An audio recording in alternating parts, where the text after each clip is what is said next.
دوستو فرشتے اللہ تعالیٰ کی ایک ایسی نورانی مخلوق ہیں جنہیں اس کائنات کے آغاز سے بھی پہلے پیدا کیا گیا اور انسانوں کی تخلیق سے بھی، لیکن کتنا پہلے اس کے بارے میں کوئی اسلامی روایت موجود نہیں ہے۔ اللہ تعالیٰ کی اس نورانی مخلوق کے اندر 4 فرشتے اتنے مقرب ترین اور اعلیٰ ترین مقام و مرتبہ رکھتے ہیں کہ ان کے ذمہ کائنات کے سب سے بڑے بڑے کام ہیں جنہیں وہ بنا تھکے ہر لمحے سر انجام دے رہے ہیں۔ رتبے کے لحاظ سے سب سے عظیم فرشتے حضرت جبرائیل علیہ السلام، پھر حضرت میکائیل علیہ السلام، پھر اسرافیل علیہ السلام اور چوتھے نمبر پر حضرت اسرائیل علیہ السلام ہیں، اور ان چاروں فرشتوں کو فرشتوں میں سب سے پہلے پیدا کیا گیا۔ حضرت اسرائیل علیہ السلام یا ملک الموت، اللہ تعالیٰ نے انہیں انسانوں کی روح یعنی لوگوں کی جان نکالنے کی ذمہ داری سونپی ہے، جسے وہ خود بھی سر انجام دیتے ہیں، اور ان کے ماتحت کام کرنے والے نمائندے یا مددگار فرشتے بھی یہ روحیں قبض کر کے حضرت اسرائیل علیہ السلام کو پیش کرتے ہیں۔ فرشتوں کو اللہ تعالیٰ نے یہ صلاحیت دی ہے کہ وہ شکل بدل کر انسانی شکل میں انسانوں کے سامنے ظاہر ہو سکتے ہیں، اور کئی روایات کے اندر ملک الموت کا انسانی شکل کے اندر انبیاء کرام سے ملاقات کا ذکر بھی موجود ہے۔ حضرت ابراہیم علیہ السلام نے ایک بار جب انہیں ان کی اصلی شکل کے اندر دیکھا تو ان کا رنگ بالکل سیاہ تھا اور جسم آسمانوں سے بھی بلند، اور ان کے جسم نے آسمان میں موجود ہر چیز کو گھیرے ہوئے تھا۔ سفر معراج پر آپ صلی اللہ علیہ وآلہ وسلم نے ملک الموت کو ان کی اصلی صورت کے اندر دیکھا تو ان کے 4 منہ تھے۔ پوچھنے پر بتایا گیا کہ ان کا سامنے کا منہ نور کا بنا ہے جس سے وہ مومنین، صالحین اور نیک لوگوں کی روحیں قبض کرتے ہیں، جبکہ پیچھے کا منہ آگ کا بنا ہے جس سے وہ کفار اور مشرکین کی دردناک طریقے سے روح قبض کرتے ہیں۔ ان کا دایاں منہ غضب سے بنا ہے جس سے وہ گناہ گار ایمان والوں کی، جبکہ بایاں منہ قہر کا بنا ہے جس سے وہ منافقین کی روح قبض کرتے ہیں۔ جبکہ ان کی جسامت اتنی بڑی ہے کہ اگر ان کا ایک قدم مشرق میں ہو تو دوسرا مغرب میں ہوگا۔ ان کے بھی 4 پر ہیں لیکن وہ پرندوں جیسے نہیں ہیں، بلکہ صرف سمجھانے کی غرض سے بیان کیا گیا ہیں۔ ان کے پاؤں زمین پر جبکہ ان کا سر آسمانوں سے بھی اوپر بلند ہے جس کا انسانی عقل تصور بھی نہیں کر سکتی۔ انبیاء کرام اور نیک لوگوں کی روح کو قبض کرنے کے لیے یہ خود حاضر ہوتے ہیں، جبکہ عام لوگوں کی روح قبض کرنے کے لیے ان کے نمائندے یہ کام سر انجام دیتے ہیں۔ کائنات میں واحد ایک ایسی ہستی ہمارے پیارے آقا نبی کریم صلی اللہ علیہ وآلہ وسلم کی ہے جن کی روح کو قبض کرنے سے پہلے ملک الموت کو یہ حکم تھا کہ نہ تو میرے محبوب کی اجازت لیے بغیر ان کے گھر میں داخل ہونا اور نہ ہی ان کی اجازت کے بغیر ان کی روح قبض کرنا، بلکہ اگر وہ میں رہنا چاہیں تو رہنے دینا، ورنہ بتا دینا کہ اللہ تعالیٰ ان کی ملاقات کے شوق میں ہے۔ لہٰذا اجازت ملنے پر آپ صلی اللہ علیہ وآلہ وسلم کی روح کو قبض کیا گیا، ورنہ یہ اعزاز قیامت تک نہ کسی پیغمبر کو ملا اور نہ ہی کبھی ملے گا۔ حضرت موسیٰ علیہ السلام اللہ تعالیٰ کے لاڈلے اور جلیل القدر پیغمبر تھے۔ آپ کی روح قبض کرنے کے لیے جب حضرت اسرائیل علیہ السلام حاضر ہوئے اور اللہ کا حکم سنایا تو آپ نے جلال کے اندر آ کر انہیں ایک زوردار تماچا رسید کر دیا، اتنی زور کا کہ ان کی ایک آنکھ نکل گئی۔ ملک الموت نے اللہ تعالیٰ سے جا کر عرض کی کہ اے اللہ، آپ کے بندے نے میرے ساتھ یہ سلوک کیا ہے۔ اللہ تعالیٰ نے انہیں ان کی آنکھ واپس کر دی اور کہا کہ جا کر موسیٰ علیہ السلام سے کہو کہ ایک سرخ گائے کے بالوں پر ہاتھ پھیریں، ان کے ہاتھ کے نیچے جتنے بال آئیں گے اتنے سال ان کی عمر بڑھا دی جائے گی۔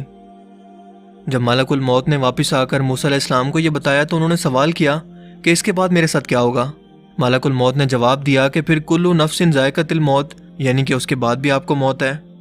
حضرت موسیٰ علیہ السلام نے فرمایا کہ پھر آج ہی میری روح قبض کر لو۔ یہ روایت صحیح مسلم اور صحیح بخاری دونوں کے اندر موجود ہے۔ حضرت سلیمان علیہ السلام کے دور کے اندر ایک شخص بڑے دربار کے اندر ظاہر ہوا اور معمول کے مطابق دربار لگا ہوا تھا، لیکن یہ شخص حضرت سلیمان علیہ السلام کے ایک وزیر کو بڑی عجیب و غریب اور حیرت بھری نظروں سے گھور رہا تھا۔ اس شخص کے دربار سے جانے کے بعد حضرت سلیمان علیہ السلام نے اس وزیر کو بتایا کہ وہ ملک الموت تھے۔ وہ وزیر ڈر گیا اور سوچنے لگا کہ شاید اس کی موت کا وقت قریب آ گیا ہے۔ اس نے حضرت سلیمان علیہ السلام سے کہا کہ ہوائیں آپ کے تابع ہیں، آپ انہیں حکم دے کہ مجھے ابھی ہندوستان کی سرزمین پر پہنچا دیں، جو کہ یہاں سے کئی دن کی مسافت پر ہے۔ سو حضرت سلیمان علیہ السلام نے ایسا ہی کیا۔ اگلے روز ملک الموت دربار کے اندر دوبارہ حاضر ہوئے۔ جب ان سے پوچھا گیا کہ آپ کہاں سے تشریف لا رہے ہیں اور میرے ایک وزیر کو کل آپ ایسے گھور کیوں رہے تھے، تو انہوں نے جواب دیا کہ مجھے اللہ کی طرف سے حکم ملا تھا کہ اس شخص کی ہندوستان کی سرزمین پر روح قبض کروں، جو کہ یہاں سے کئی دنوں کی مسافت پر ہے، لیکن یہ شخص تو آج یروشلم کی سرزمین پر آپ کے دربار میں موجود ہے۔ تو میں یہ سوچ رہا تھا کہ یہ شخص ہندوستان کی سرزمین پر کل تک کیسے پہنچے گا، لیکن ابھی میں اسی شخص کی روح قبض کر کے واپس آ رہا ہوں، جس سے یہ معلوم ہوتا ہے کہ کوئی بھی شخص دنیا کے کسی بھی کونے یا تہہ خانے کے اندر ہی موجود کیوں نہ ہو، جتنی بڑی بھی 4 دیواری اس کے گرد موجود ہو، یہ نہ تو موت کو روک سکتی ہیں اور نہ ہی ملک الموت کو، کیونکہ ملک الموت انسانی جسم جیسی خصوصیات نہیں رکھتے اور نہ ہی ان پر ٹائم لاگو ہوتا ہے اور نہ ہی اس دنیا کے مادی قانون، اسی لیے وہ دنیا کے ہر کونے میں ایک ہی وقت کے اندر موجود رہتے ہیں۔ اللہ تعالیٰ نے ان کے لیے زمین کو بالکل ایک پلیٹ کی طرح ہموار کر دیا ہے، یا پھر انسانی مٹھی کی طرح جس پر وہ جب چاہے جیسے چاہے ہر وقت پہنچ سکتے ہیں۔ قیامت کے روز جب شیطان لوگوں کو جہنم تک پہنچا چکا ہوگا اور نیک لوگ جنت کے اندر داخل کیے جا رہے ہوں گے، تب شیطان سمجھ جائے گا کہ اس کی موت کا وقت بھی قریب آ چکا ہے اور اللہ تعالیٰ نے اسے قیامت تک کی جو زندگی دی تھی اس کا وقت اب ختم ہو گیا ہے۔ لہٰذا وہ ڈر کے مارے سمندر کے ایک حصے سے غوطہ لگا کر دوسرے حصے سے باہر نکلنے کی کوشش کرے گا تو وہاں ملک الموت پہلے سے موجود ہوں گے۔ اس کے بعد وہ پھر غوطہ لگائے گا اور تیسرے کونے سے نکلنے کی کوشش کرے گا، لیکن پھر سے وہاں پر ملک الموت پہلے سے کھڑے ہوں گے۔ یوں وہ ان سے کسی بھی طرح سے بچ نہیں پائے گا اور اس کی روح کو بھی حضرت اسرائیل علیہ السلام قبض کر لیں گے۔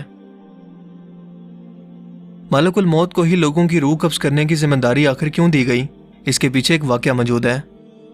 جب حضرت آدم علیہ السلام کی تخلیق کا وقت آیا تو اللہ تعالیٰ نے حضرت جبرائیل علیہ السلام کو زمین سے مٹی لانے کا حکم دیا۔ سو حضرت جبرائیل علیہ السلام زمین پر اس جگہ پر آئے جہاں پر آج کعبہ موجود ہے اور وہاں سے خاک اٹھا لی، لیکن زمین نے انہیں قسم دی کہ خدارا یہ خاک لے کر یہاں سے مت جاؤ، کیونکہ اس سے جو خلیفہ پیدا ہوگا اس کی اولاد بہت گناہ گار ہوگی، اس پر اللہ کا عذاب بھی نازل ہوگا، اور میں بھی اللہ تعالیٰ کی تخلیق ہوں اور جانتی ہوں کہ میں اس قدر عذاب کو برداشت نہیں کر سکتی۔ اس بات کو سن کر جبرائیل علیہ السلام وہ خاک لیے بغیر واپس آ گئے، جس کے بعد میکائیل علیہ السلام اور پھر اسرافیل علیہ السلام کو بھیجا گیا، لیکن وہ بھی اس خاک کو لیے بغیر واپس آ گئے۔ لیکن جب ملک الموت کو بھیجا گیا تو زمین نے ان سے وہی کہا جو اس سے پہلے 3 فرشتوں کو کہا، لیکن ملک الموت نے فرمایا کہ تم مجھے جس رب کی قسم دیتی ہے میں بھی اسی رب کے حکم سے آیا ہوں اور یہ خاک لے کر ہی جاؤں گا، لہٰذا انہوں نے ایسا ہی کیا۔ تب اللہ پاک نے فرمایا کہ اسرائیل تمہارا دل ان معاملات کے اندر بہت سخت ہے کہ تم کسی بھی شخص کے ماتم منانے پر یا قسم دینے پر یا پھر کسی کو روتا دیکھ کر اپنا فیصلہ بالکل نہیں بدلو گے، لہٰذا اس خاک سے پیدا ہونے والی مخلوق کی روح کو قبض کرنے کا ذمہ میں تجھے دیتا ہوں۔ حضرت اسرائیل نے فرمایا کہ اے اللہ پھر تو آدم کی اولاد مجھے اپنا دشمن سمجھے گی۔ اللہ تعالیٰ نے فرمایا کہ فکر مت کرو، میں ہر شخص کے موت کی وجہ مقرر کروں گا، لہٰذا وہ خود کو اس کا قصوروار جانیں گے نہ کہ تمہیں۔ دوستو لفظ اسرائیل عربی زبان کے لفظ ازرا اور ایل سے مل کر بنا ہے۔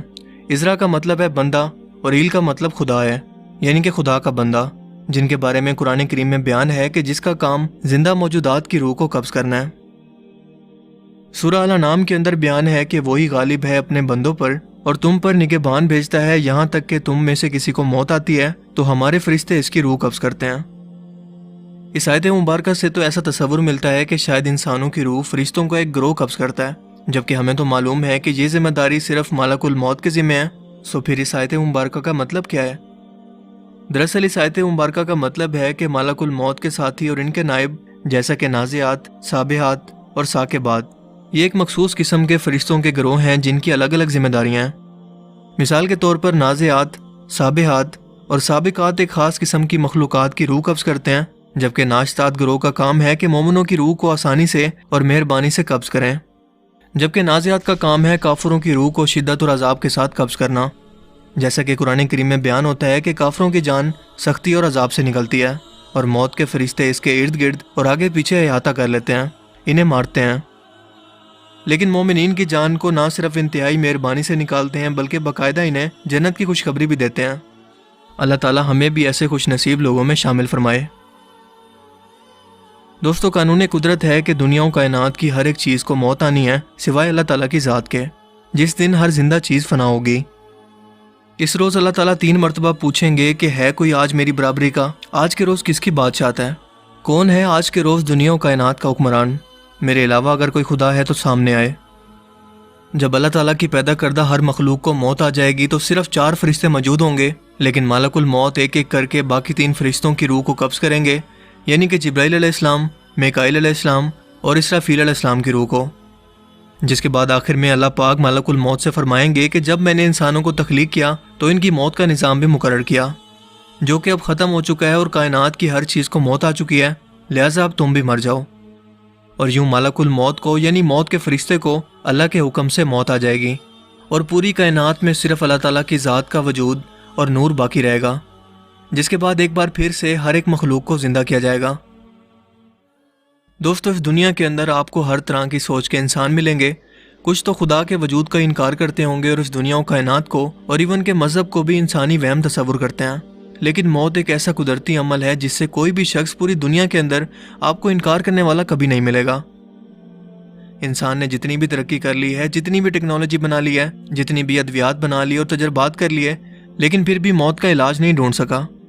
موت کا علاج تو ڈھونڈنا دور کی بات، یہ کوئی ایسی دوا بھی نہیں بنا پایا جو اسے کچھ لمبے عرصے کے لیے اس کی مرضی کے مطابق مزید زندہ رکھ سکے، کیونکہ تمام طرح کے تجربات کے بعد اسے پتہ چلا کہ کلو نفس ذائقۃ الموت، یعنی کہ ہر زندہ چیز کو موت کا ذائقہ چکھنا ہے، جس کی مثال مائیکل جیکسن کی آپ کے سامنے موجود ہے۔ تو پھر سوال یہ ہے کہ اگر دنیا کا ہر انسان موت کو ایک اٹل حقیقت مانتا ہے اور یہ بھی کہ اس سے چھٹکارا کسی بھی طرح سے ممکن نہیں اور نہ ہی اس کے آنے کا کوئی وقت مقرر ہے، یعنی کہ یہ کسی بھی وقت اور کہیں بھی نازل ہو سکتی ہے، تو ہم آج اس کے لیے کتنی تیاری کر چکے ہیں؟ یہ سوال ہمیں خود سے کرنے کی ضرورت ہے۔ کیا سالوں کی پلاننگ جو ہم آج بیٹھ کر رہے ہیں، ہم کل کے دن یا اگلے لمحے کو بھی اپنی مرضی سے دیکھنے کی طاقت رکھتے ہیں؟ اگر نہیں تو پھر ہم نے موت کے لیے کیا تیاری کی ہے؟ اللہ تعالیٰ ہمیں موت کی تیاری اور نیک عمل کرنے کی توفیق عطا فرمائے اور ہمیں موت کی سختیوں سے بچائے، آمین۔ مجھے امید ہے کہ آج کی اس ویڈیو سے آپ کو بہت کچھ نیا جاننے کو ملا ہوگا اور یہ ویڈیو آپ کو پسند آیا ہوگا۔ اگر یہ ویڈیو آپ کو اچھا لگا اور آپ مزید اس طرح کے انفارمیٹیو ویڈیوز دیکھنا چاہتے ہیں تو اس ویڈیو کو لائک کیجئے اور دوستوں کے ساتھ بھی اس انفارمیشن کو ضرور شیئر کریں۔